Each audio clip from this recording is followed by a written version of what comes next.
সম্প্রতি রাষ্ট্রীয় পঞ্চায়েত পুরস্কার 2023 পুরস্কৃত মোহনপুরের দুই পঞ্চায়েত। রাষ্ট্রীয় পঞ্চায়েত পুরস্কার 2023 শ্রেণীতে 9টি বিভাগে 27টি পুরস্কারের জন্য রাজ্যের 1176টি পঞ্চায়েত প্রতিযোগিতায় অংশগ্রহণ করেছিলেন।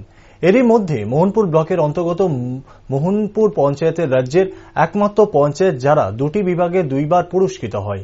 এছাড়াও মোহনপুর ব্লকের অন্তর্গত কলকলিয়া পঞ্চায়েত একটি বিভাগে পুরস্কৃত হয়। পাশাপাশি মোহনপুর আরডি ব্লক দ্বিতীয় বেস্ট পারফর্মিং ব্লক হিসাবে পুরস্কৃত হয়।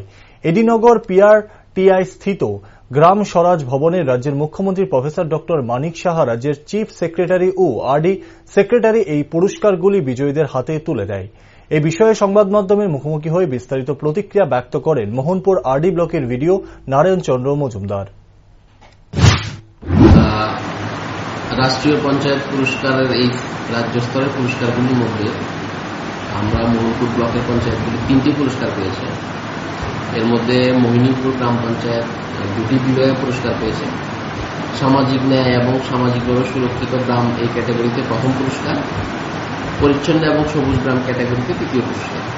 এছাড়া শিশুবান্ধব পঞ্চায়েত ক্যাটাগরিতে কলকলিয়া গ্রাম পঞ্চায়েত তৃতীয় পুরস্কার পেয়েছে এবং পঞ্চায়েতগুলি সার্বিক পারফরমেন্সের উপরে মোহনপুর ব্লক দ্বিতীয় বেস্ট পারফর্মিং ব্লক হিসেবে পুরস্কার পেয়েছে।